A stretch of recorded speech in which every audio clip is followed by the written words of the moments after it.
These undisciplined clone troopers are the worst of the worst, and their show looks so great. CD Projekt Red is growing and learning from its Cyberpunk woes. And surprise, surprise, Monster Hunter Rise is a monstrous success. All that and the latest and everything cool today in The Rundown. Hey, welcome to The Rundown, everybody. Hope you are doing great. This is The Rundown Live, and it is very cool to have you guys in here today. Happy Tuesday to everybody.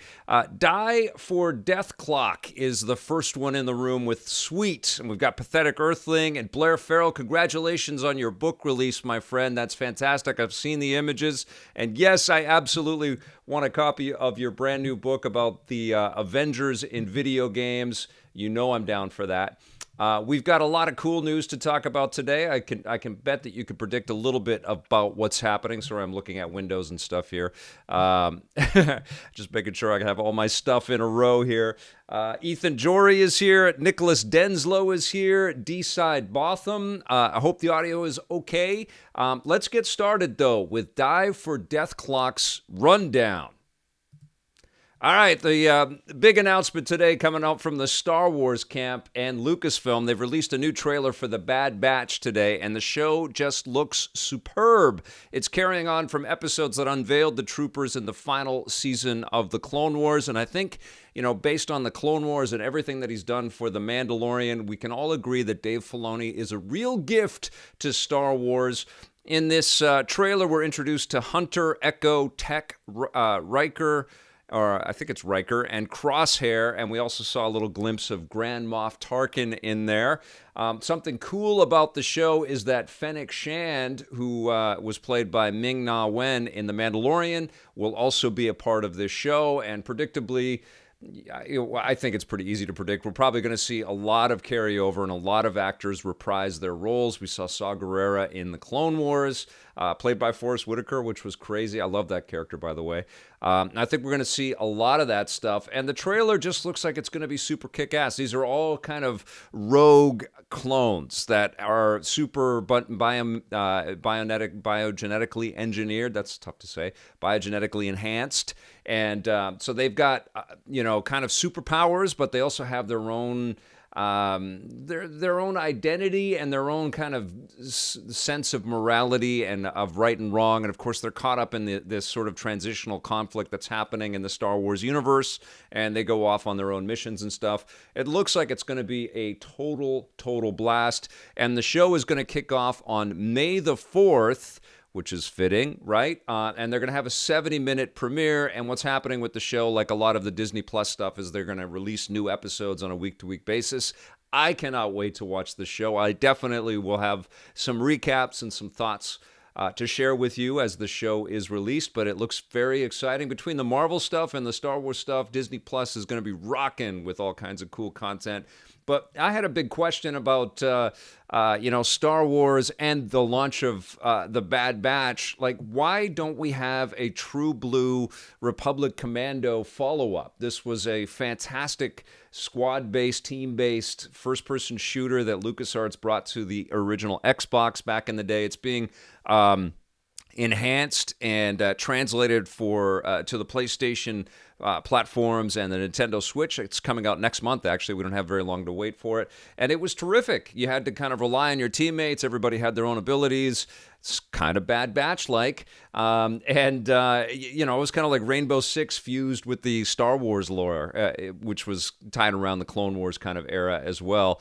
And it was a ton of fun to play. And I would love to play something more modernized with the Bad Batch characters. But I guess Lucasfilm has a lot on their plate. They're making a ton of movies, and they're working on lots of cool games like the Indiana Jones thing.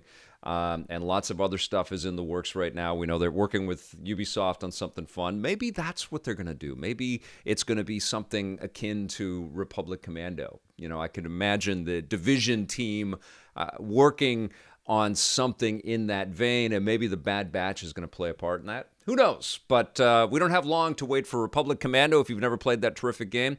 What's great about that game, if you have it for the Xbox, it's backwards compatible on whatever Xbox One or Xbox Series machine you might have right now. And the Bad Batch comes out on May the 4th. May the 4th be with you. All right.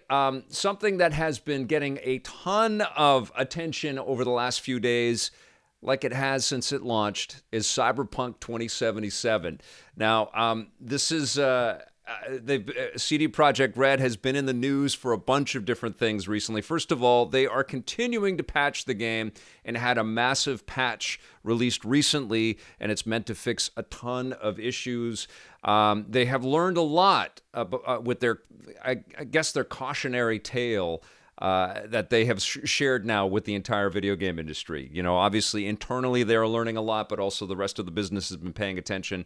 They have also been learning a lot, and they're looking at developing Cyberpunk and Witcher content simultaneously. So more from both of these universes, as expected, is still coming.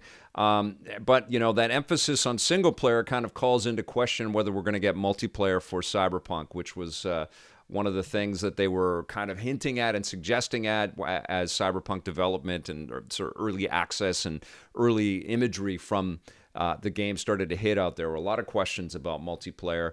One of the things that they're also talking about is that they are going to change up their whole marketing strategy, and they're not going to be releasing too much information before things are ready. They want to make sure that the games are a little bit closer to completion before they're out there hyping them up, which I think is going to play very well for them. And I think that's probably going to be the case for a lot of developers in the community right now, in the industry right now.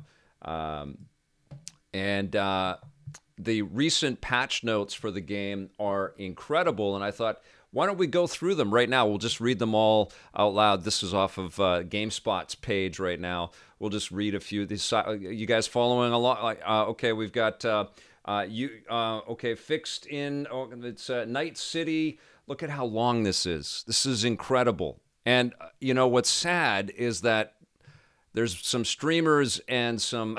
It's still going. This is a crazy, crazy long patch note. I mean, it's absurd. It's absurd. This is a finished game that's out on the shelves right now, and it just goes on and on, on and on and on. Okay, that was our rundown. Good night, everybody. So, you know, you read the patch notes. I don't want to like pour salt on the wound. I know that they're going to be fixing this. It's going to take them time. They're working it out. They're changing. They're evolving. And it's going to turn out all right. And the game is kind of cool. I get it. You know, Bear Safi loved the game and finished it on Xbox and thought it was awesome. I played a bit on Stadia, as I've talked about, played on PC, mostly on PlayStation 5. I uninstalled it from the PS5, and I've decided I'm not going to even look at the game again until it's back. Until it's updated for the PlayStation 5, until the PS5 version is out there, and it's also available on the PlayStation Store, because it's still not available, as far as I know. Maybe that's changed as of today, but it's still not available on the PlayStation Store, which is crazy. But the other thing that's happened is that Cyberpunk has, or CD Projekt Red has made an acquisition, and it's right here in my hometown of Vancouver. They bought a company called Digital Scapes, which was founded by a whole bunch of veterans that worked in the local scene, companies like Radical and, of course, Electronic Arts. Electronic Arts is kind of like the hub, not just for Vancouver, like developers. You know, clearly they're massive, so it's like a breeding ground. And a lot of developers leave EA and start their own studios. That's the case with Radical. But companies, developers from BioWare, and what they've done is they've done a lot of co-development. They've been working with CD Projekt Red on Cyberpunk stuff for a long time. They worked on Dying Light, and I think some of the founders at Digital Scapes are. They have Polish backgrounds, so there is a connection with some of those Eastern European studios out there, which is kind of cool. So CD Projekt Red now has a space and a real, full-fledged studio here in Vancouver. And maybe when this pandemic is all done, I'll start to tour around a little bit. Probably before I get on planes, I will visit some studios locally and do some catching up. And I hope to relay nothing but great news from CD Projekt Red going forward. I do have some great news from Capcom. Monster Hunter Rise is a massive success. Capcom has announced that they've already shipped 4 million copies of Monster Hunter Rise for the Nintendo Switch. It's a stellar-looking game, and it's and it plays as well as it looks as well. It's a beautiful, beautiful experience, and it's taking advantage of that massive install base that's available for the Nintendo Switch. Not to mention the platform's portability. It might be the most perfect, destination for the Monster Hunter franchise because of that portability. We all know that a big part of Monster Hunter's success and a big reason why it has become so popular is because people played it on Nintendo DS platforms and on the PlayStation Portable, and it is a communal experience. It's meant to kind of be shared. Like you can do a lot of great exploration and hunting on your own, and in the case of all of these games, you kind of have to kind of learn the ropes. But the real joy, the real beauty of these games is to pair up with other people and partner up with other people and go out there on these massive quests. And it is crazy fun. I haven't got to that point in Monster Hunter Rise. I am hearing from a lot of people, a lot of press accounts talking about a little bit tricky to get into. I don't know about that. All of these games over the years, I've found some of the earlier much more. In this game, I think there's it's got a pretty good onboarding system. It's just different systems. The wire bugs zip up in the air have gotten better even since I freaking love the game. It's amazing. And other moves are as well. I think it's time. Helpful. We paid a visit to the stronghold. We have to protect the village. Cool dismounts off your Palamute and zip up in the air with your wire bug. A pack of monsters in a giant stampede. They attack the village in a frenzied and then they have this whole rage. tower defense mode. Nobody knows why this happened, but it came close to wiping out our village last time. One of the best looking I mean, we always qualify Switch games with that sort of distinction. It's great for the Switch, but I think this is just a great looking game. And I don't think that we talk about, PlayStation 5 and Xbox Series X with that same kind of dismissiveness or that same amount of expectation. And I think that we should, I think that we should be saying, well, it's a great looking game, but it should look way better based on the horsepower that this thing has. If we're going to constantly qualify the visuals of Nintendo Switch titles in that direction, it should be equally shared with the other guys, I think, right? Because I'll tell you this, Switch is 4 years into its lifespan, and we know that a revision is imminent or it's coming, whether it's this year or early next year. Switch is still impressing the hell out of me. Super Mario 3D World with Bowser's Fury looked incredible. It was still beautiful. Clearly, Nintendo's got development handled on that machine. But Crash 4 looked amazing, even if it doesn't run at 60. And Monster Hunter Rise is staggering. It's a beautiful game. I mean, there's so much detail. It almost doesn't make sense how much stuff is going on. Hold on, I'm getting a phone call here. Let me turn all this stuff off here. There we go. That's never happened before. Who calls? Who calls people anymore? So Monster Hunter Rise, massive success, and I think it should be a massive success. It's a wonderful addition to the Nintendo Switch library. I've got one more quick thing for you, though. Narita Boy has launched out there for a variety of different platforms, and this is a very cool-looking game. I saw David Jaffe talking about this game. It's an indie title that's been published by Team 17, developed by a company out of Spain. And the whole idea here, it's kind of like Tron meets Super Brothers Sword and Sorcery. It's set in the 80s, and the developers say that they got some artistic influences from things like Castlevania and Another World and Double Dragon. It's got a kind of a set in the 1980s kind of plot, so it's an homage to things like He-Man and The Last Starfighter and, of course, Ready Player One. And it looks like it's a lot of fun, man. It looks like you're in this sort of video game space, and you've got a bunch of different missions and objectives to go and deal with. But there's an awareness that you are inside of this video game space, and you've got this techno sword, which looks suspiciously like a lightsaber. But the graphics look really damn cool. And one of the best things about this game is that it's available on Xbox Game Pass. So this is what I'm going to be downloading to my Xbox Series X tonight. But it's available for PC, PlayStation. I think it's out on the Switch too, or it's coming to the Switch. Super cool looking game. I dig these inventive and imaginative indie games like this that really sort of pull on our nostalgic heartstrings, but also, like they look like throwbacks, but they have a lot of cool modern tech and a lot of modern, cool quality of life gameplay enhancements as well. This looks like a lot of fun. It's called Narita Boy, and it's out there right now.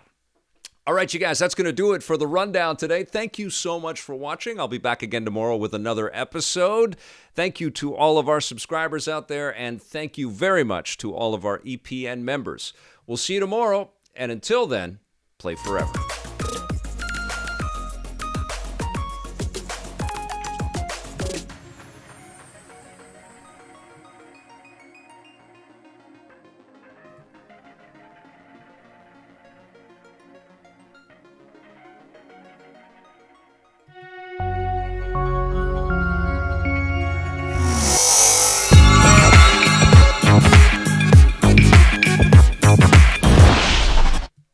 Hey, welcome to EPN Plays. We've got something cool today on the show.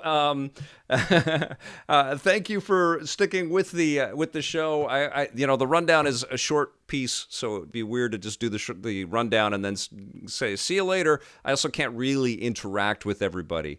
Oh, we had B-roll audio. Oh, damn it! I screwed up. Ethan Jory, thank you. Where did I screw up? Oh, that sucks.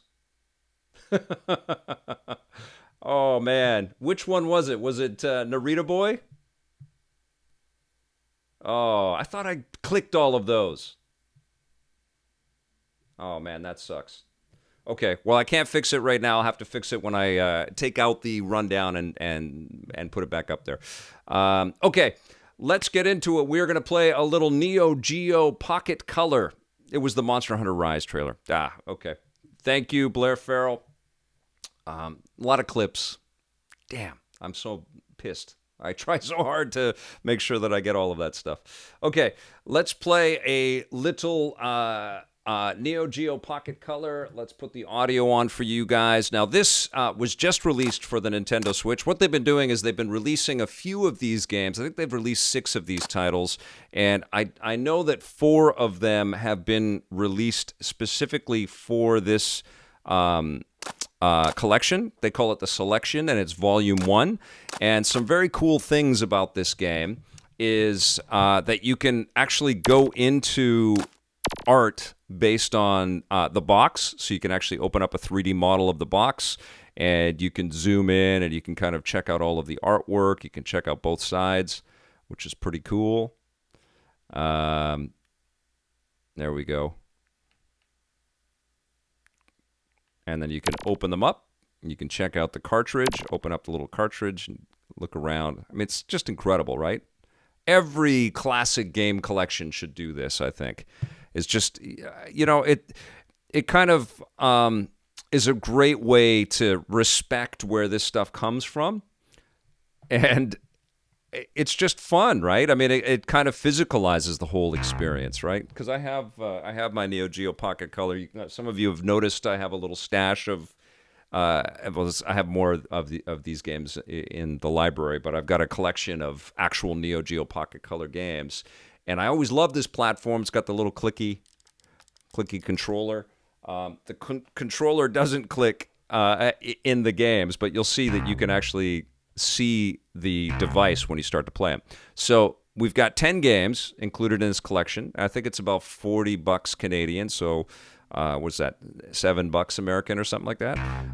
So you can cruise around inside the menu here, and you can look at every one of the boxes, and there's a whole bunch of I think there's some history stuff. Maybe not. Oh, you've got the manual. Okay, so you can look at the manual as well, which is pretty cool. Full color manuals, because that's what they used to come with. Like they didn't cheap out, you know? Like the hardware wasn't super advanced, but they still made a real game. S&K worked really hard to make entertaining software, and I was really pleasantly surprised by almost everything I put into that device. So it's really cool to have these games. Now, these are 22-year-old experiences. So we've got Big Tournament Golf, Dark Arms, Fatal Fury, First Contact. We've got Gals Fighters, and I think they made a recent upgrade to Gals Fighters for different platforms not too long ago.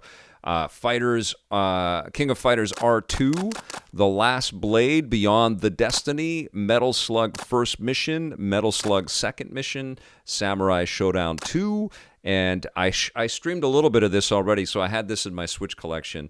The Match of the Millennium, which includes Capcom Fighters and S&K Fighters, which is really cool. Why don't we check out this Big Tournament Golf? We'll just jump in real quick. We'll play a little bit of each of them, and I can show you the way that they've set up everything here. You can actually see the dot matrix screen here. It recreates the LCD screen or whatever screen tech is actually in the NEOGEO Pocket Color. But of course, you can... what's the button that I can press here? Is it this? You can change all that. With the display, so you can toggle the skins. So that's the filter on the screen. So you can make it a bit brighter, or you can make it kind of look like you're playing the original, which is pretty cool. And then you can also zoom right in or zoom out, so you can see the device. And then you can choose it. You can have no screen if you want, like no NEOGEO Pocket Color. So let's see. Let's zoom in. Boom. Okay. Or I like playing with the system.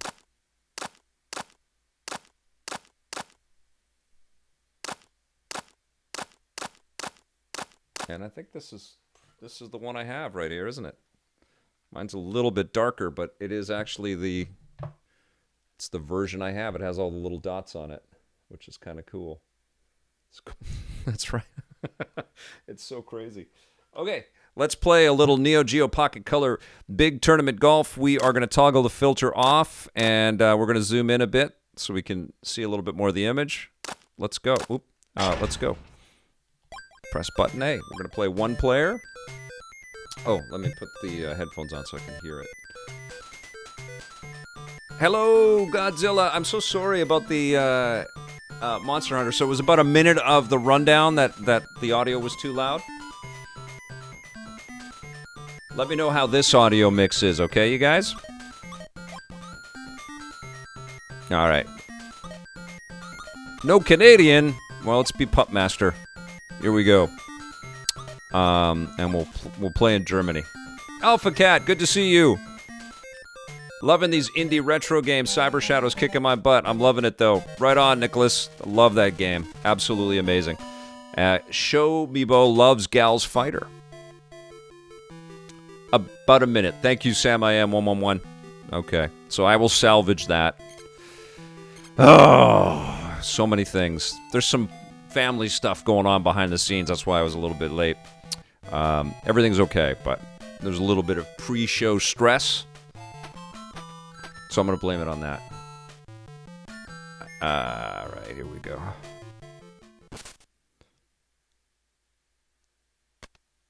Pretty cool.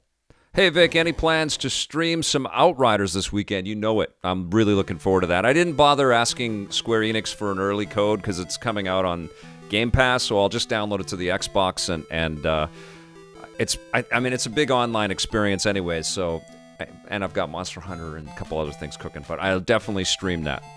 Okay, here we go. Thank you, VR Grid.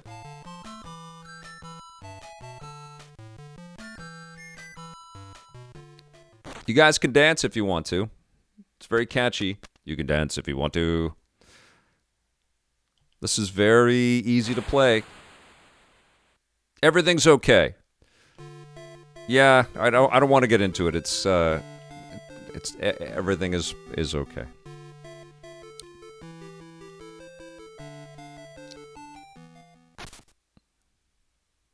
Here we go. Oh! A little bit farther. What's up, hip hop? How you doing? Mario Tennis can't compete. I'm curious if any of these developers maybe ended up working on Camelot games or stayed with SNK. I mean, that history is just incredible. I can't believe, just pre-pandemic. I was thinking about this yesterday. Just pre-pandemic, Blake and I were in Japan, and we visited studios. We went to SNK. And we visited Platinum, which was like a life highlight. That was incredible. I had such a great visit with them. I'm doing terribly here because I'm reminiscing.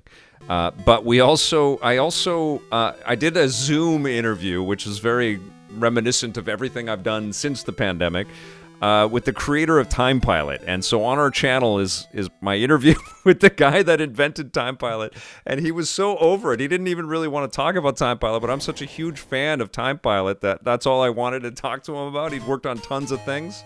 Oh, okay, I'm penalized. I'm terrible golfer.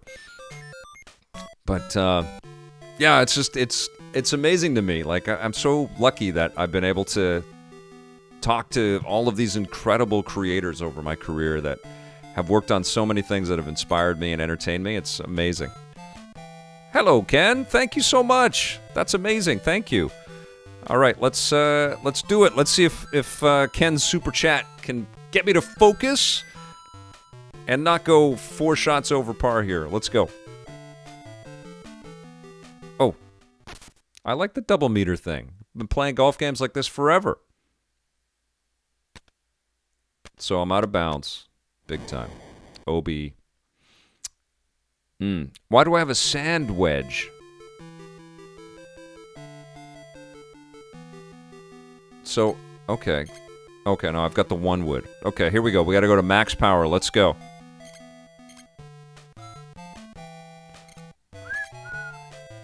Okay, here we go. So, that's interesting. Oh, okay. Both controllers are... You can use either one. I wish they animated the buttons on the... I guess that would be a little distracting. Okay, here we go. Let's go to max power. Let's do it. And right in the center. Let's go! Nice shot! Woohoo! Okay. All right, we're on the green. Louis Arias, I never had a NEOGEO Pocket Color growing up, but that music is so nostalgic somehow. It's very catchy, right? Okay, I've already gone out of bounds, so my shots are terrible. Okay, 9-iron, here we go. So, I guess I've got it's a 140-yard hit club. Let's see if I can get all the way there. Let's do it. Nice shot. No. Don't go over. Stop. Okay, not too bad, not too bad, not too bad. Let's do this. iBuyDigital, love the GSP interview. Right on, man. Thank you so much. That was a total treat. He was awesome. He was really chill. Oh, no. I can't concentrate on golf and think about other interviews and stuff. Okay, anyways, that's golf. All right, let's play a fighting game where I can button mash and fake my way through it. This is interesting, actually. Actually, we'll come to this in a second here. We'll jump to some fighting games because we have a lot of them. Fatal Fury First Contact, and I think what you'll recognize when we get into this game is the NEOGEO Pocket Color really exemplified that sort of chibi aesthetic, the super deformed big head thing, which is cute. And they, it's so cool, right? It's like they demade a lot of the 16-bit stuff and the huge cartridge experiences that SNK was building. But it's still cooler than what they put out on the Game Boy, on the original Game Boy. By the time they got to the Advance, this was trounced, but it's pretty damn cool, right? Okay, so let's jump in. Let's be Geese. I haven't played a character named Geese in a long time, and we'll play Yamazaki. Let's see here. Remember when Cell custom songs were just MIDI files and we all had Zelda or Mario ringtones? Oh yes, I do. I've finished a God of War game on one of my old Sony chocolate bar phones. It was actually pretty good.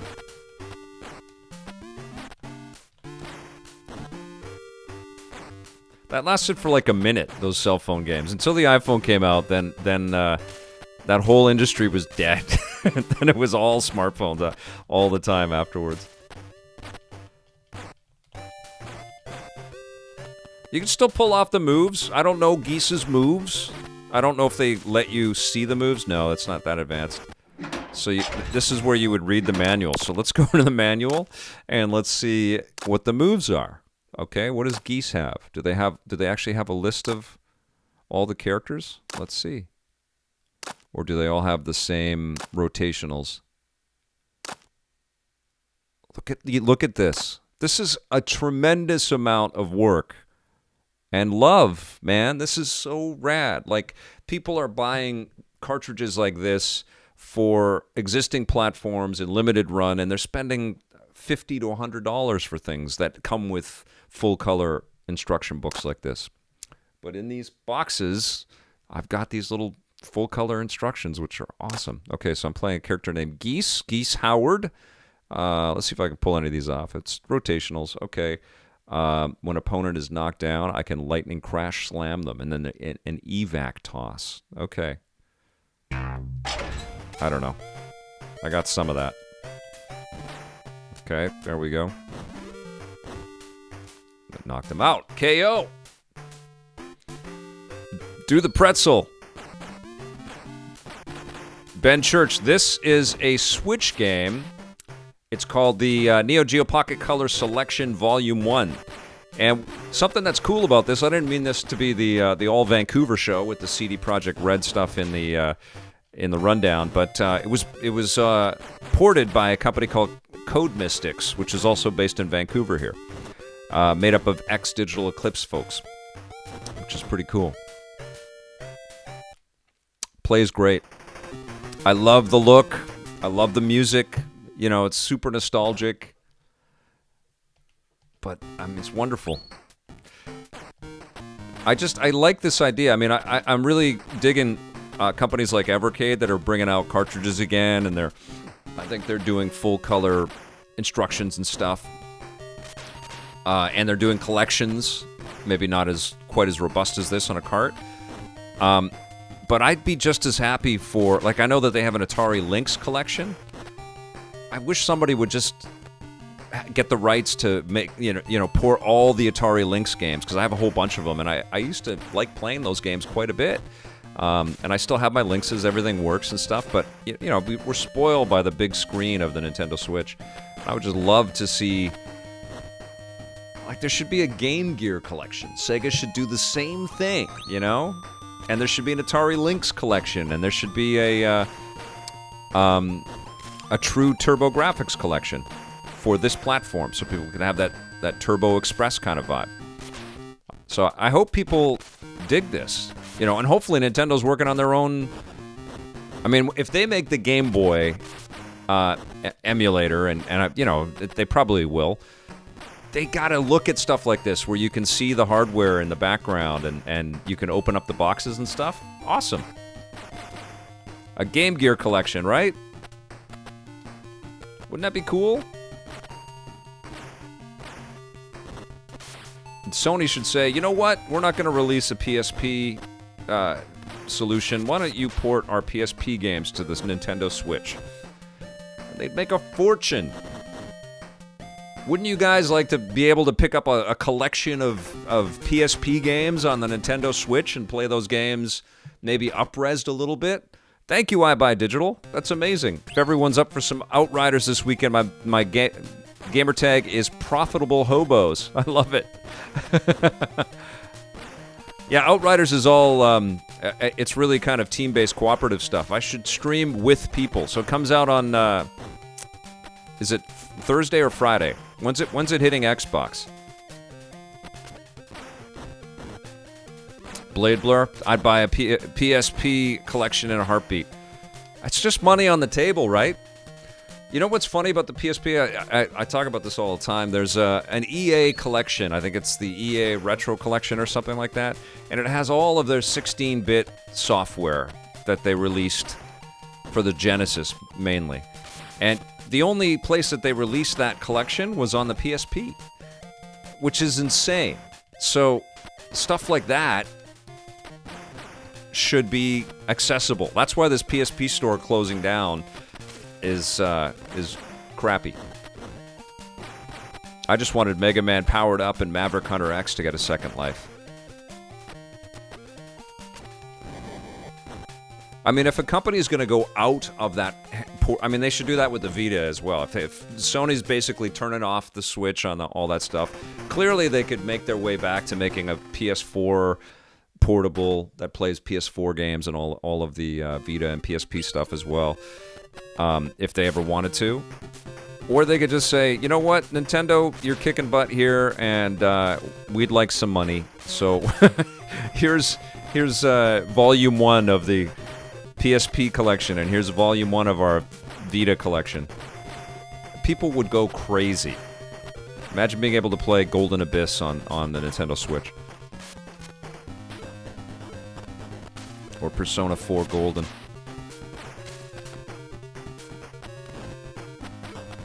Speaking of which, Ratchet & Clank on PS5 is 60 frames per second, a dream come true, which is pretty rad. Blade Blur, love that game. They did an awesome job. Okay, so not difficult, this game. Thank you so much for the super chats, you guys. You're incredible. Let's jump into another one. This is cool. I have to be honest, like, I love the SNK fighters. I don't always know exactly how to, except for Samurai Showdown, which is all weapons combat.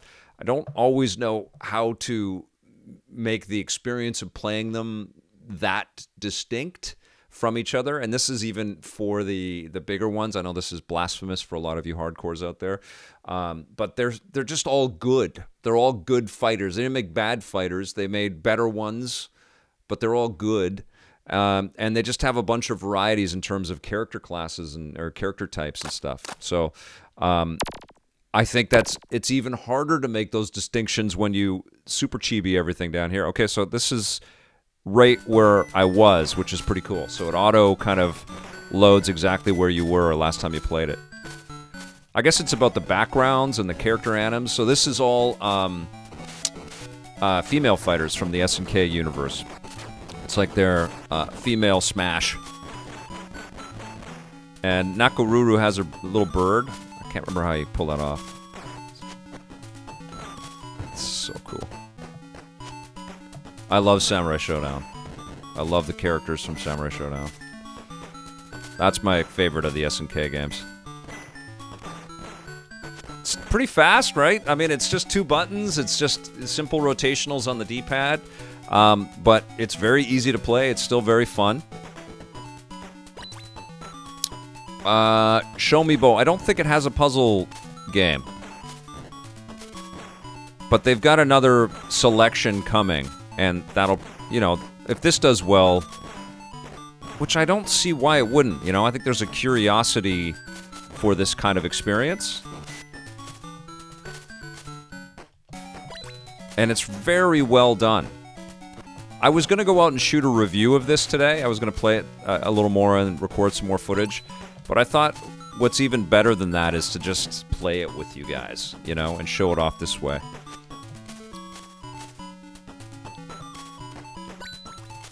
Because the other thing is, I don't know if this is for everybody out there. Like, I don't know if everybody is into the SNK fighters that much or is that curious about this classic platform.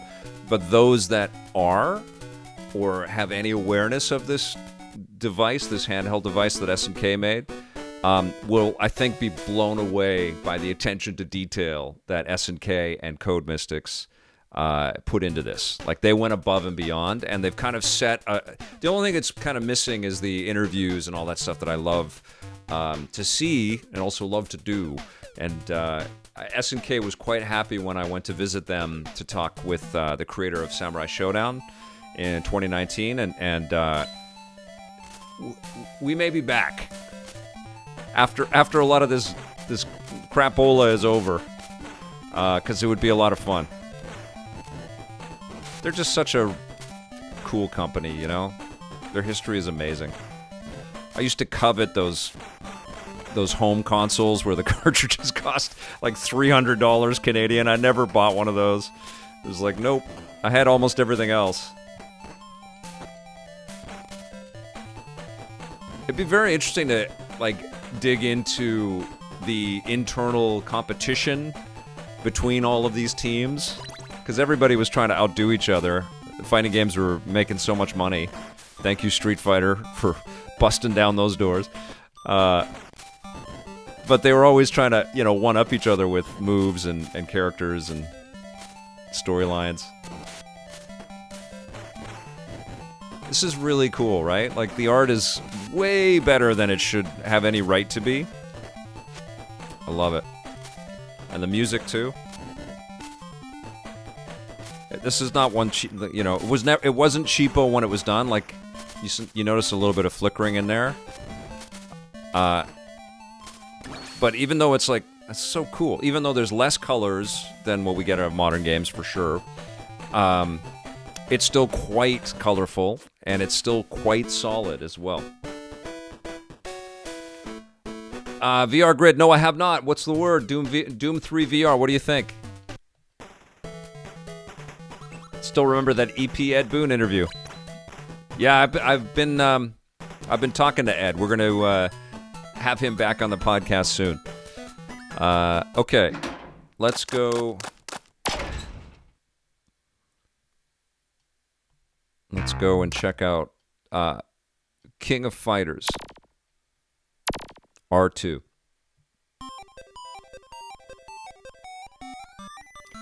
Motorola's got a dot matrix phone again.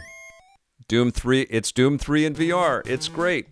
That was a terrifying game when I played that on a computer when it came out. I can't imagine, like, losing battery power on your flashlight in VR must be harrowing. This is giving me a retro itch. Gonna jump onto Capcom Arcade Stadium while I listen here. Right on. You know what they should release is that, oh, what the hell was it called? On the Wii, where they had the anime fighters. Was it Capcom versus... Oh, I can't remember. It was so cool, though. They made a special controller for it, a special joystick. You guys remember that one? It was the anime group. It was, like, exclusive to the Nintendo Wii. That should come back. Okay. Oh, they're already set up in teams. Okay, cool. All right. Okay. Tatsunoko. Sam, I am 111. I can always rely on you. And that was Capcom versus Tatsunoko, or the other way around. It had like battle for the planet. What is it? Battle for the Planets. Is that right? Or G-Force or something. All of those cool characters. God, that was fun.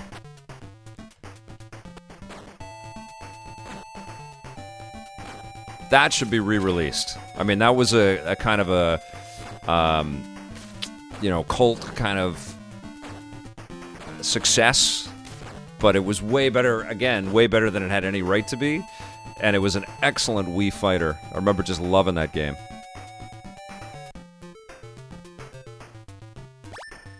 Oh, Tatsunoko versus Capcom. There it is. Okay.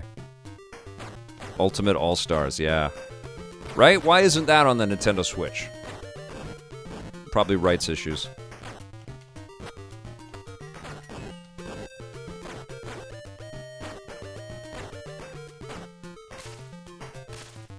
Oh man, Blade Blur with the fantastic history on Reviews on the Run. That was the last episode I shot with Scott before we started our daily format. That's amazing. I still remember how wide Scott's eyes got when I told him we were going daily with Reviews on the Run. NEOGEO Fire, Geek Hero Bubba. Absolutely. Listen to the music. Bunch of geniuses, these guys. Such good developers. I don't know who did it. I don't know, if this was, like a spare... this is the stuff I'd like to see. I'd like to know, how did they differentiate? Who was working on arcade games, who was working on home console ports, and who was going to work on NEOGEO Pocket... Because this device was incredibly important. They didn't know. They put all their best effort and energy into matching stuff that was available from Nintendo out into the world. They didn't know how popular it was going to be, so conceivably... based on the love and attention that these games got, these were incredibly important products for SNK. They might have had some of their best folks on this stuff. I am Nicholas Paul. I'm having a good one. They packed in a lot into such a small device, right? Okay, let's try one more time. Oh, it's all random every time. This is great. Spooky Lock. Yes, it's a dope little system, 100%. You got that right.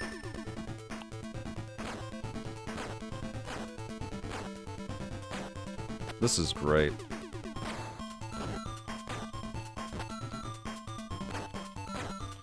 So who in chat actually had one of the NEOGEO Pocket colors? I'm curious about that.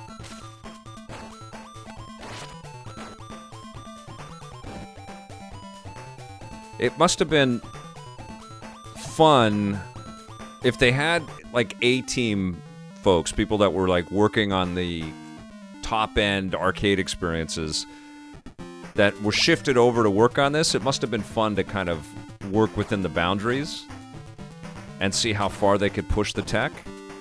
Because it feels like people did that. When I'm playing these games, it feels like they wanted to see how much they could pack in, It's almost like they were making... we're flooded. I talked about Narita Boy in the rundown today. We're flooded with these, and Cyber Shadow, we're flooded with these awesome games that are modern but evoke an era, and they are fastidiously designed by creators that really kind of know the parameters and know how far to push it. And that's what this feels like to me when I'm playing this. So this feels like, A-level developers pushing the machine to show off a little bit, which is great, man. That's why these games deserved more love at the time. The machine did as well. I think one of the challenges that SNK always has, though, is that they have so many fighting games. It's kind of like a rainstorm of oh my god, I'm just being battered by all these fighters. Catmax Gaming, it's Narita Boy is on Game Pass. I don't know if that helps you out at all, but it's included there.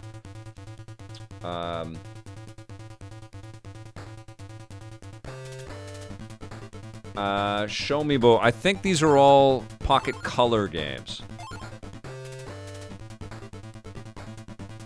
Blade Blur, yeah, they needed a little bit more diversity. Okay, so I could easily just keep playing any one of these games. Let's jump in and play. So we've done 3 fighters in a row. You see what I'm saying? And then there's 3 more fighters. So 6 of the 10 games are fighters. Let's play one of the Metal Slug games. All right. So I died. How did you like that? That was awesome, right? All right, start again. This is definitely compromised because we all know how awesome the Metal Slug games are. It's still cute, but it's definitely not the best version of Metal Slug.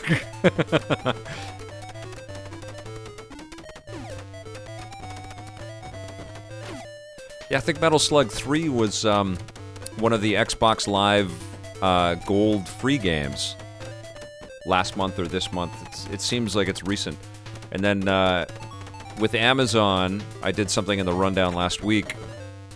Today might be the last day. If you are a Prime member, if you're an Amazon Prime member, you can pick up 23. I don't know how it works. I've never signed up for the Prime Gaming, but I don't know if it's PC or if you get codes for console releases, but there's 23 SNK games or something like that, or 22, that you can pick up as part of your membership, which is pretty cool. Okay, so this helicopter's kicking my ass. Let's end it, and we'll start from the beginning here. Here we go. So you can see all the cut sequences and stuff. So that's a pretty good deal. I don't know if any of you guys are Amazon Prime subscribers, but don't sleep on picking up all of the... Because it's at the end of the month that all of that ends. To get all of those SNK games. Get that history.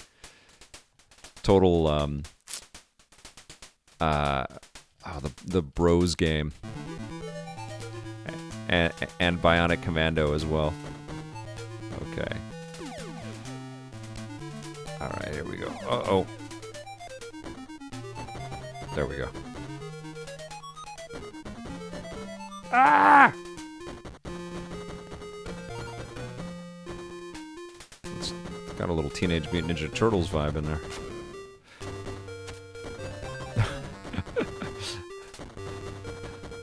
He's cute but deadly.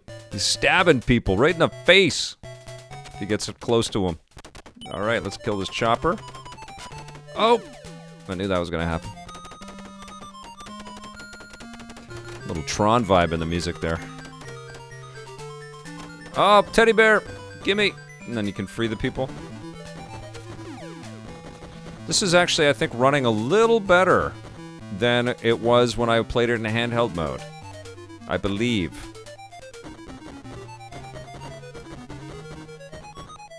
It might be that I've seen it now, and so it's not as shocking. But it seems pretty fluid. Okay. Okay, how do I get up there? Can I get up there? Oh, jump on these things. Ooh, this is tricky. Look at this. Oh! Waited too long. Nope. Ouch. Oh, come on. Ow.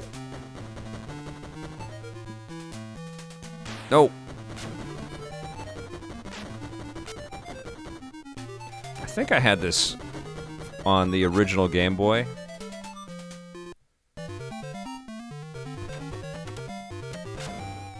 Great franchise. What am I doing? Okay. There we go.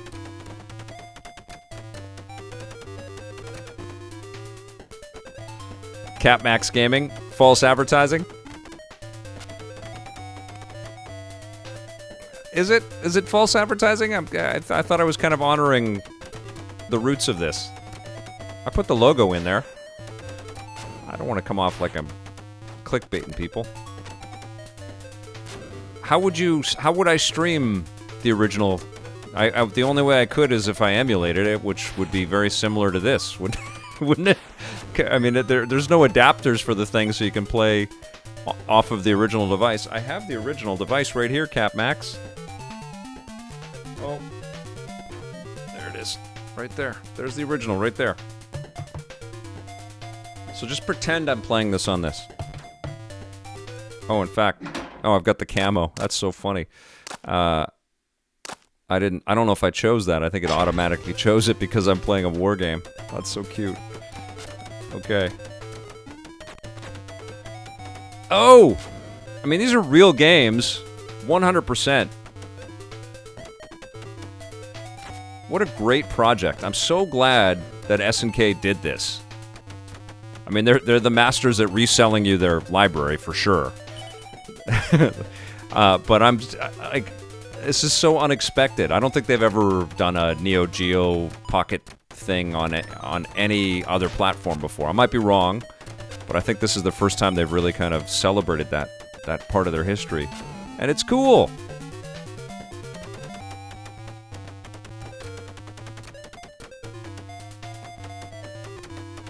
All right, let's see. Doing all right. Creating all kinds of carnage.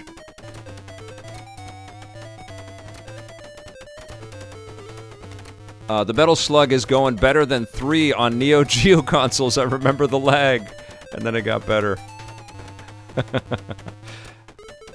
I used to have the CD-ROM NEOGEO machine, but in one of EP's many moves over the years, somebody must have borrowed it. It didn't come back. I still have the controller. I don't have any games for it. Otherwise, I would have thrown them into the Polymega.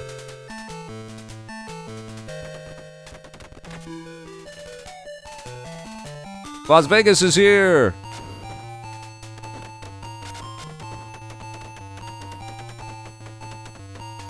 First live chat for Peter Fields, right on. Please let us know if you're brand new to the live streams. If you've never come in for a live stream before, let us know.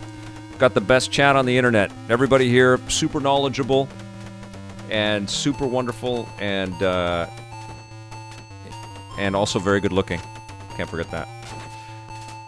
But yeah, they are welcoming and inclusive and smart. And they tell me when I'm wrong, but politely, which I admire and respect and appreciate. Like, boy, did I screw up with the audio on the Monster Hunter bit in my rundown. I haven't gotten over that.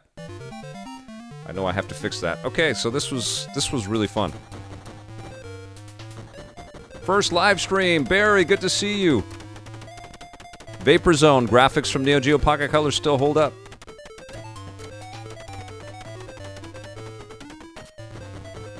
Yeah, it's actually pretty damn solid, right?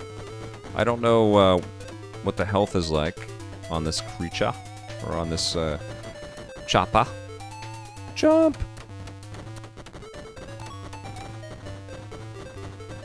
Catmax Gaming, oh yeah. Monster Hunter Rise is amazing. I was playing a whole bunch of it just before we started the show today.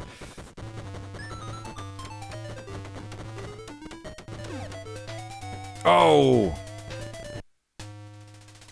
This thing is tough. That is a Vectrex back there, Ben. I bought that when it not when it first came out. I waited until they went on sale because it was way too expensive when it was first out there. So I've had that since the 80s, and it has become a background element. Although I was waiting for my kid to get her shoes on the other day and get dressed to go outside for a walk, and I actually stood at the thing and gamed on it like I was playing an old arcade game, and it was really fun. I just played the pack-in Mindstorm, but totally holds up. Super fun system with lots of cool games on it. It was way too expensive and way ahead of its time. I almost feel like a Vectrex now. You know, if somebody could figure out the economics on bringing a vector graphics-based platform out there with a bunch of games built in, would do better than it did back then. No, I haven't fixed the buzzing, no.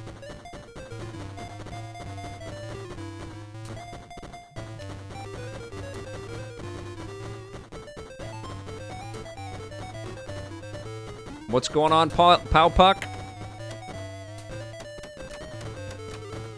Get Tommy to build... That's not a bad idea, Catmax Gaming.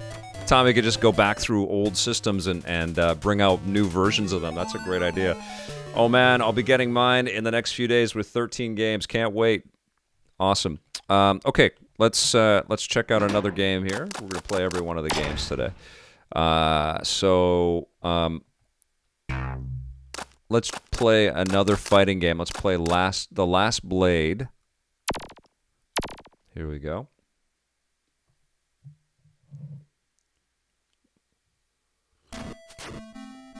What's my schedule anymore? What do you mean, JBJ? Like, what's my plan for streaming schedules and stuff? Still developing it. I think I'll be streaming at 3 o'clock tomorrow with a new rundown and an EPN plays. Don't know what I'll be playing. So please come back for that.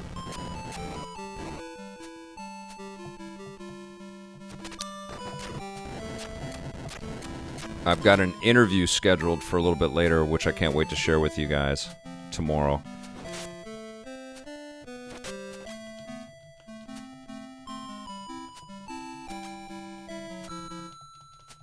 Come on now. Okay, so, you know, at first blush, they all kind of blur, but this has a totally different feel than King of Fighters or Gals Fighter or even Samurai Showdown. Question, Vic, think you'll take a look at the new Atari 2600 game, Pathetic Earthling? Yeah, the circus one that David Crane and Gary Kitchen have built. I'm super interested in it. Audacity Games. Yeah, I want to check that out. I feel like that era is kind of hard to refresh, but I want to be proven wrong, you know?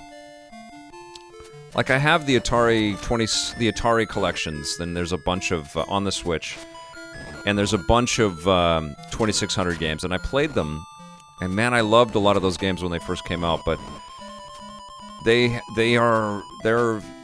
aged. They've really aged. Vapor Zone, you'd love for Tommy to give me the first look at Earthworm Jim 4? I guess I should get on bugging him about stuff like that. I don't want to take advantage of our friendship, right? But that would be cool. And I also don't want to, you know, like, I want to have some distance from him when I'm evaluating these things, right? I want you guys to know that it's not just because we're buds and I'm talking about everything here. And he's the same way. And he wants my honest opinion on all of this stuff as well. So I don't hound him. But I am very excited to see what he's putting together. The guy blows me away, you know. He works his butt off, and he's assembled an army of really committed people. And, you know, people are quick to dismiss this Amico project that he's working on and, you know, have all kinds of really unfounded accusations about the whole thing. Just wait and see. I think it's a real deal. I think there's going to be some very cool games for it. They've got some pretty incredible distribution for it already. But I also believe that the proof will be in the pudding. It's got to be out there. People have got to be able to get their hands on software and play it, and that's where I'm sitting with it. But Tommy has proven doubters wrong again and again and again, and you can include Electric Playground in part of that equation as well. He was great on EP. And I loved working with him. And I learned a ton from working with him.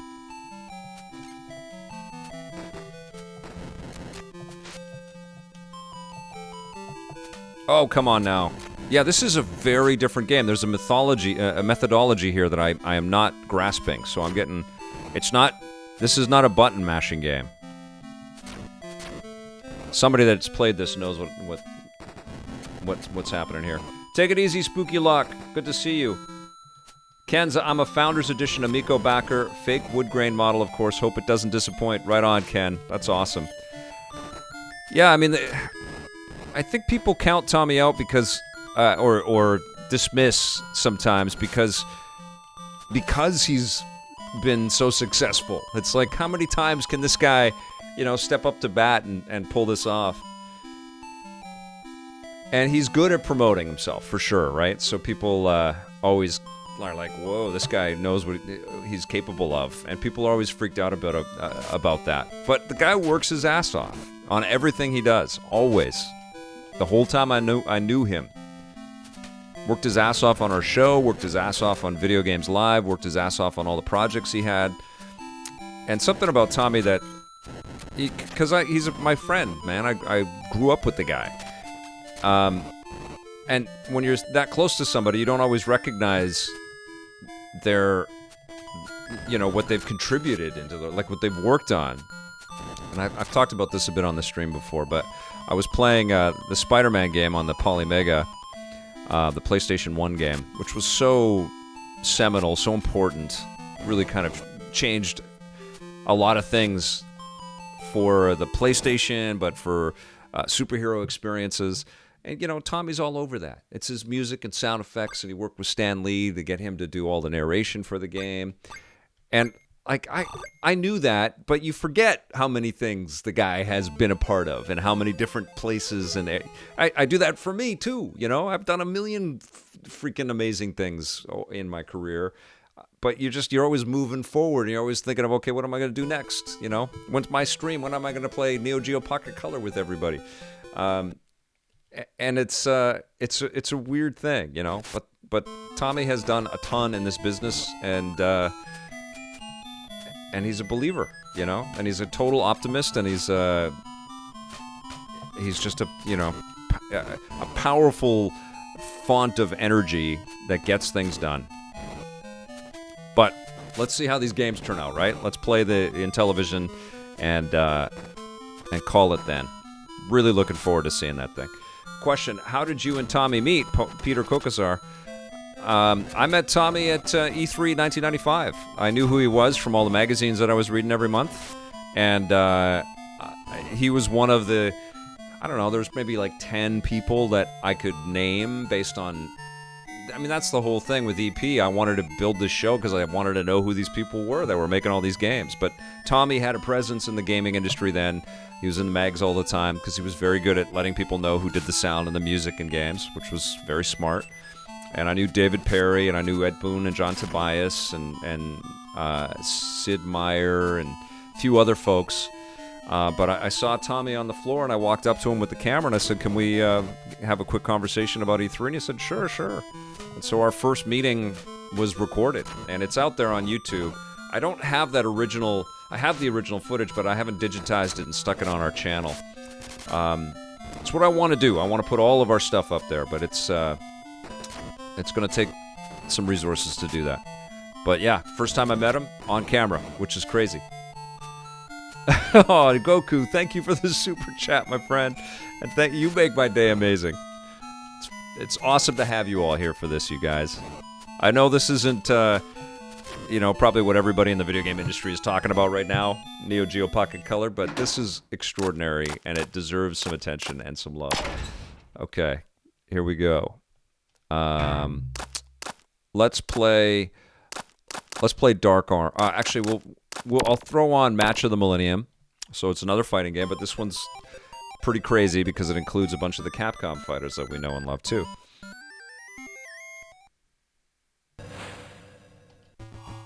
Isn't that nuts? SNK versus Capcom. Here we go. This was a big release. I think this was a make or break game for the machine. This was look at how many fighters. I think this was intended to sell the system and to kind of crest it over into sort of awareness out there. I don't know if it quite did that. It's pretty hard to beat Nintendo with their own game. Let's see, who do I like? I love that it's not just Street Fighter. We have Felicia from Darkstalkers, which is cool. Andrew's Clay Creations. This game is so good. Yes, it is. Are you talking about this whole collection? Because this collection is amazing. And if you are at all impressed by this, kind of clumsy stream, because I'm no ace at any of these games, I recommend it. It's a great pickup. It blows me away, and all I can... that they're here, that they've physicalized everything, that you've got this handheld actually displayed like that. You can change the filter. We'll play a little dot matrix. You can zoom out. You can see the whole device if you want. Which is so crazy, right? Talk about a love letter, man, to this era.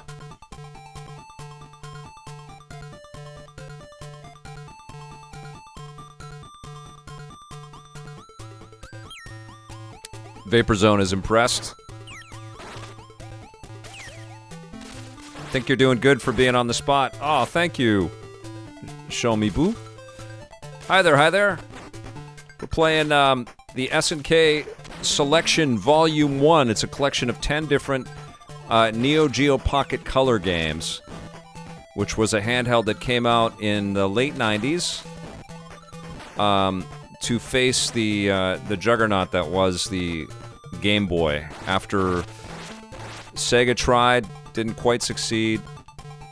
Sony tried later, didn't quite succeed. Although PSP sold really well. PSP was a success, I would say. And people love their Vitas. I love the Vita too. This is the only thing I didn't like finding out about the Intellivision Amico, that the physical copies are just codes you redeem to download the game on the console, but I can live with that. Yeah, they don't have a cartridge slot. It's all digital. I love that they've been hand building a lot of stuff right now, their prototypes and things. It's very reminiscent of what the folks at Mattel would have been doing back in the day.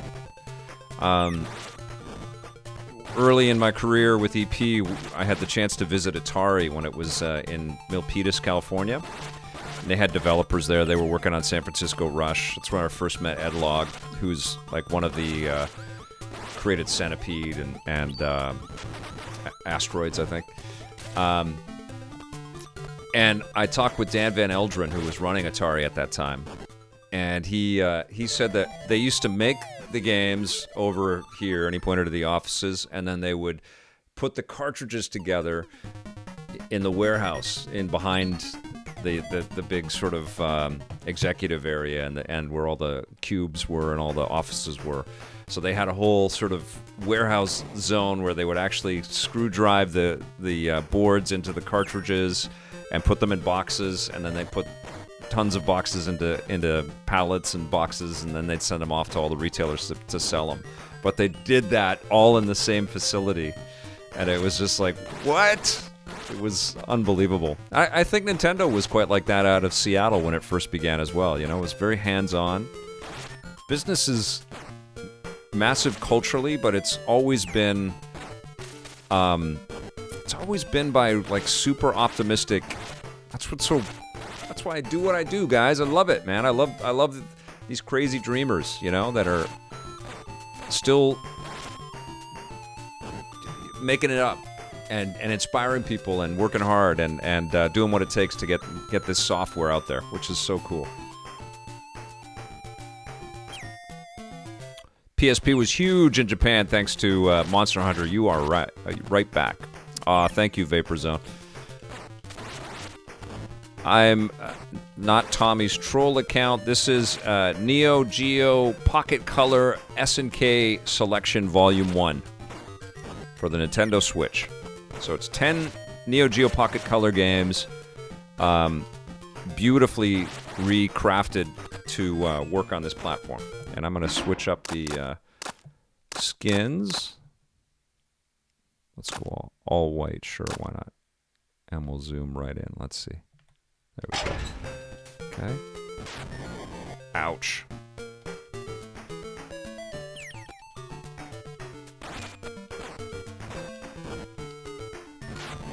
Ow!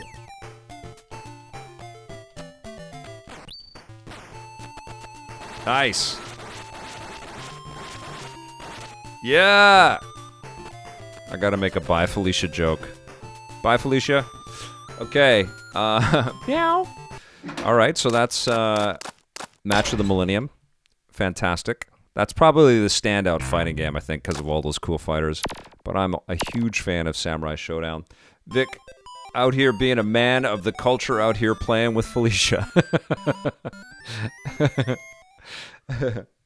I own one of these and about 7 games for it. When I first got it, people at the bus stop would ask me if it was the new Nintendo Game Boy. Yes, NHS admin, for sure. I would imagine, right? Game Boy was like... It was the brand. It was like... If you had a handheld, it was called the Game Boy.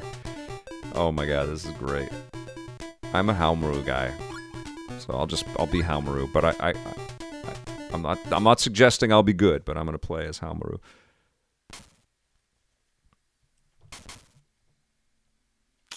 I'm playing on the Nintendo Switch using a Pro Controller and running very well. So NEOGEO Pocket Color. Samurai Showdown 2. The cutified version. Ooh, this feels... at least audio-wise, very rough compared to the other games. Ouch. Okay.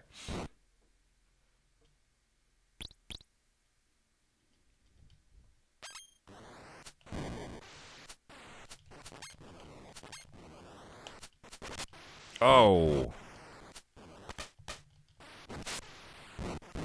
I'm getting my ass handed to me here.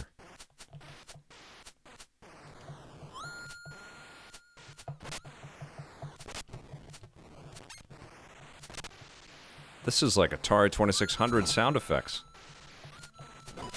Is that the waves crashing? I guess it must be.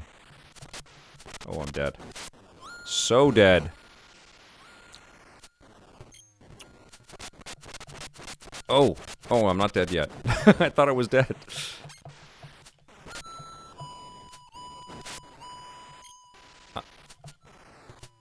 Oh.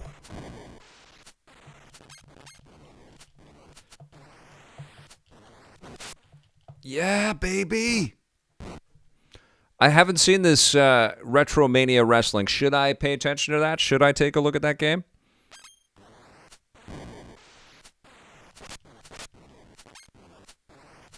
I want to see a different level than this because I'm hearing the combat jets flying around in the background and it's freaking me out.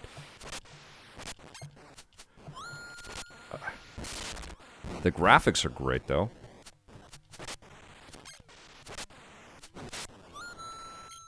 Okay, come on.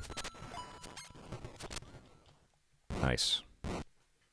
Conclusion! Victory! I missed all the handhelds through the ages except one game store bought no-name one. Oh, the one game store no-name one. Okay, the Switch is the only one I own, and it is Nintendo's home console handheld.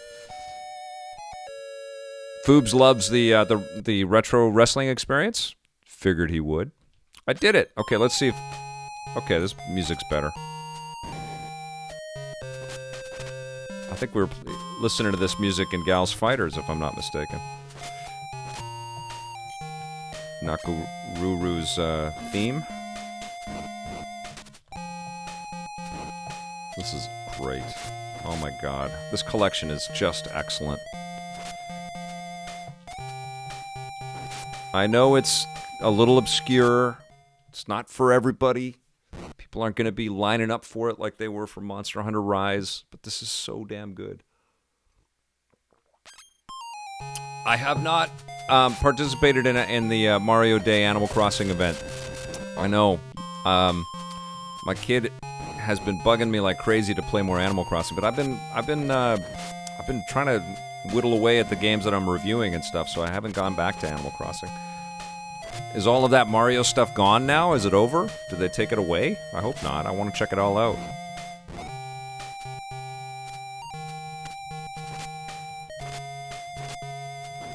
Oh. I mean, the cool thing is that probably these cartridges are worth... They're probably really expensive. I don't even know what these things go for on eBay, but to actually get a NEOGEO Pocket Color that works, and these carts, probably spending a fortune... And you get 10 of them in this collection, and they've done a great job, man. Code Mystics rocks.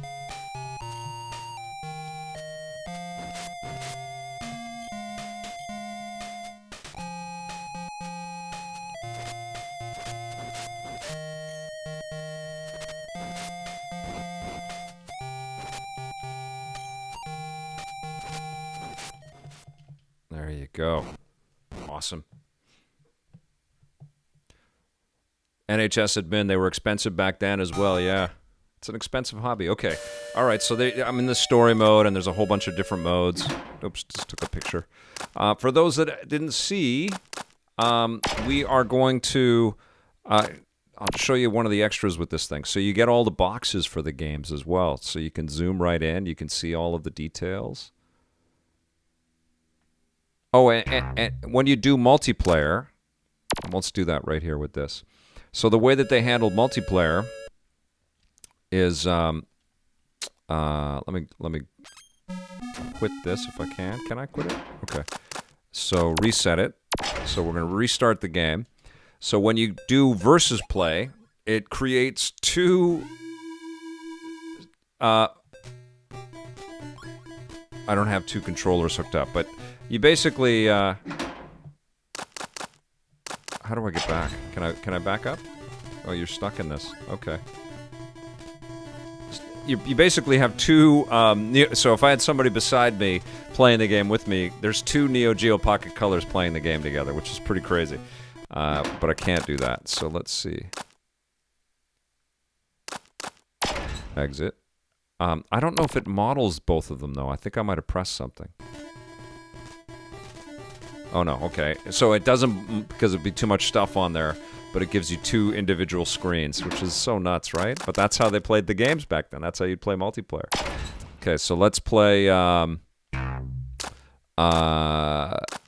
Dark Arms, which I think is possibly the most interesting. I'm not sure if this was released individually or not. I've never played this game before. I played it for a little bit when I was first taking a look at this. Let's read the manual here for a second. So this is like a little RPG type thing here.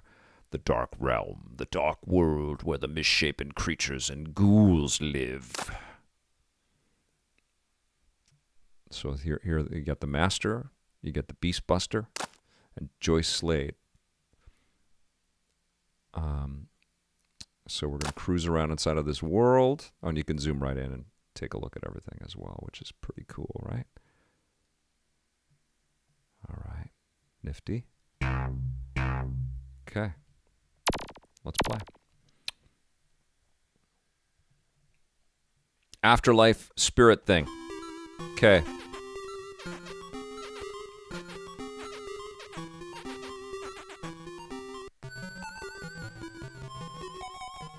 Okay, this is my buddy. Bring back this seed under the statue of the goddess of darkness. Get some food as well. Give it to the seed and make a weapon. Alright, here we go.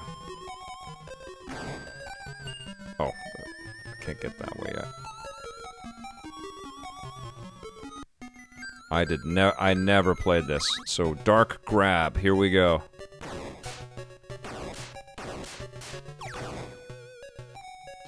So you run out of bullets, but you auto replenish. This reminds me a bit of the James Bond Game Boy game that I played. I did a buried treasure of that one not too long ago.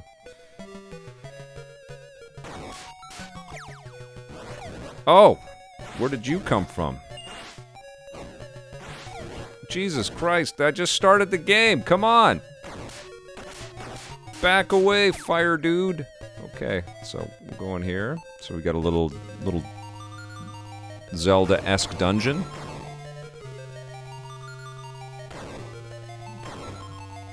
Am I shooting this thing? Am I talking to it? Oh, I'm collecting it. Okay. Alright. Is that the seed? I don't know. Now do we go back? Okay. Well done. Let me explain about development. To create your weapon, feed the seed with The kind of weapon you make depends on the kind of you use. Okay, let's make your first weapon.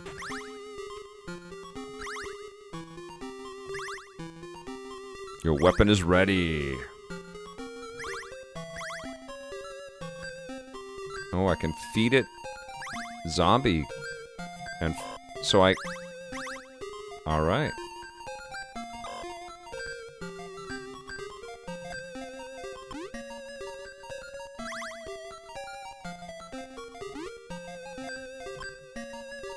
Evolve it.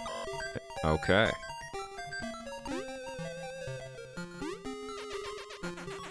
Get the seed that protects the queen. You need 2 seed and to make an weapon. The number of seeds is set at 10. If you want to make different weapon, you need different kinds of seed. Look for them. The are hidden in various places. If you aim your weapon at it, it will react. Search for it. Alright. Let's go.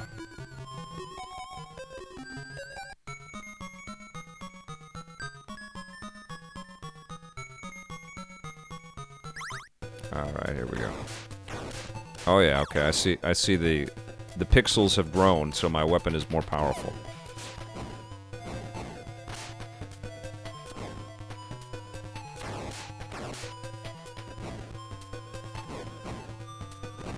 Oh!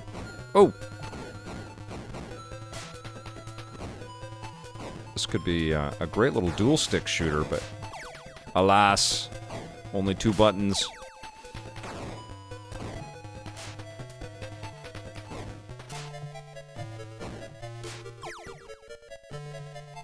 Alright. Hey, it's Santa Claus. What are you doing? I came to get the but I can't find it. I lost my partner, now I can't get out of this darn graveyard. Okay, okay. Alright. Can I destroy this?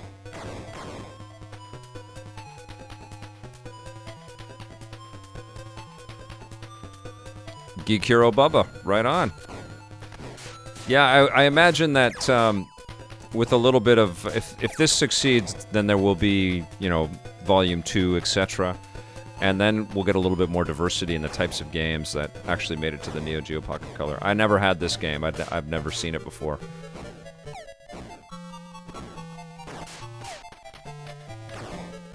I have the Sonic the Hedgehog game for NEOGEO Pocket Color. And it's very good. Come on now! Alright, let's see what's over here.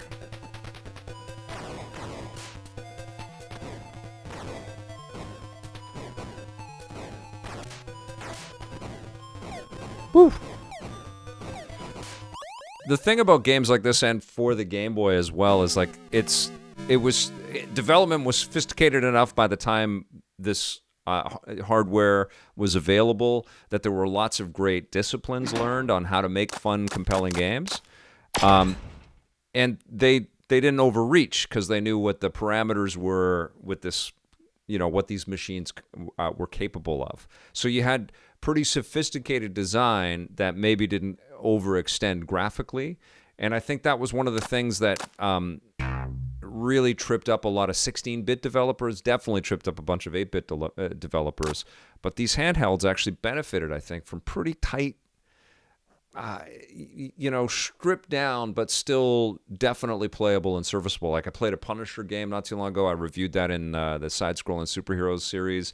I played a Game Boy Teenage Mutant Ninja Turtles game, which I thought was pretty good. The Game Boy Batman animated series game is actually really good, the black and white one. And I've been impressed with all 10 of these games. The only one I didn't play is Metal Slug 2. Let's play that. Geek Hero Bubba, this is out. It released last week. So you can pick this up on the Switch right now. I don't know what the price is. I think it's around $40. Metal Slug, second mission. Okay, here we go.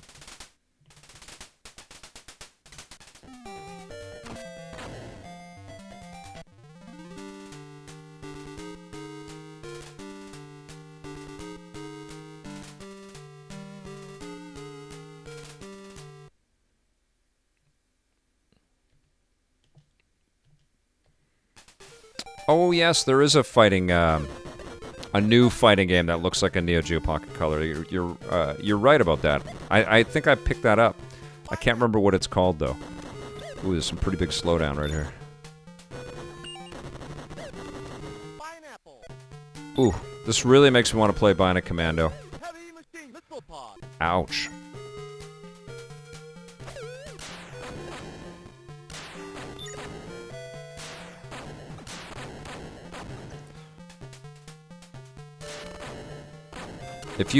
I streamed this a while ago on the Polymega, but if you have never played In the Hunt, you need to play that game. It's a submarine scrolling experience, kind of like Metal Slug, but you're in a submarine. It's so good.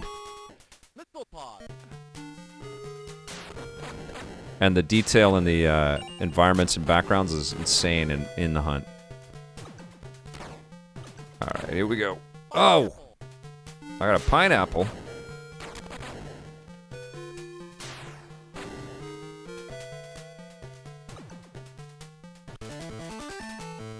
All right, let's go flying.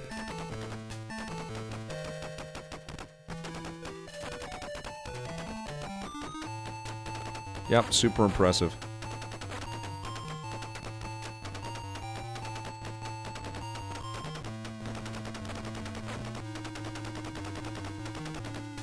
Missile.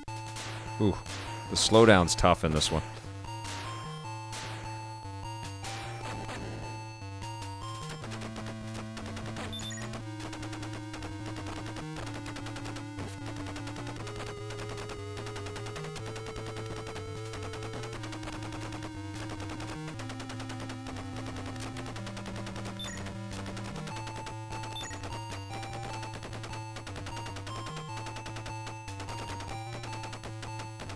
It is a big ship, right, for a small screen? I was thinking that too. They filled it with character sprites. Oh, you could just run over the bad guys with the tank. Such a cool franchise.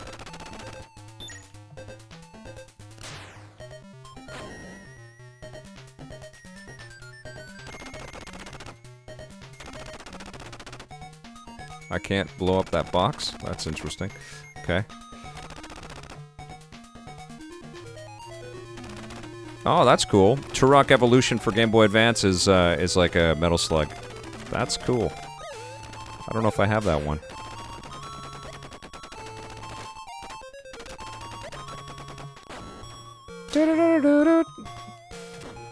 I keep hearing turtles in a half shell.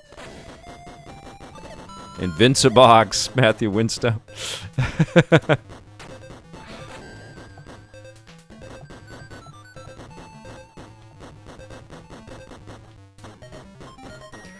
It's crazy that in the year 2000, handhelds were released with only 2 buttons. You know, after years of platforms putting all kinds of mechanics on different buttons, or near the year 2000, they released this with 2 buttons. Game Boy. I mean, it worked for the Game Boy, but you need more than 2 buttons. You need at least 4 buttons, right? You can't just do 2 buttons. All right. This is fun.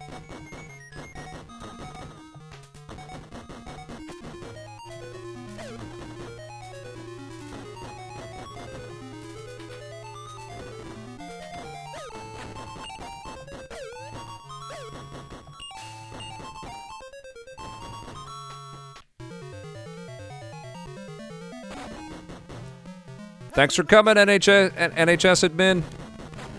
I love that there are Nazis, and you're taking out the Nazis. It's great. Cartoon Nazis. All right. Okay. So there you go. That's a nice look at the NEOGEO Pocket Color Collection Selection 1. That's a nice little taste of it. I recommend it. I would have shot a review for it. You would have got all of that gameplay condensed into 8 minutes, but it was more fun to play it with you for an hour. But each one of those games is totally worth your time. Very well done. But just all of these other little extra details that they put into this, extraordinary. And SNK, if you ever watch this video, thank you for sending me the review code. And also more, please. And you set a bar here. This is really good. All we need in this collection is interviews. We want to know who made this stuff. A little bit of behind the scenes. But yeah, excellent collection. Thank you, everybody. Thanks for watching. I'm going to pop us onto full screen there. Thanks for watching, everybody. I'll be back again tomorrow. I'm going to do another live rundown tomorrow. Show will start at 3 p.m. Pacific. And I don't know what I'm going to play, but we'll do a little Let's Play EPN plays for a little bit of time after the rundown tomorrow. So hopefully I'll see you tomorrow. Thanks for watching, everybody. Thank you for giving the video a thumbs up if you liked it. Thanks for subscribing. Thank you for joining us if you're brand new. And we will see you tomorrow. Until then, play forever.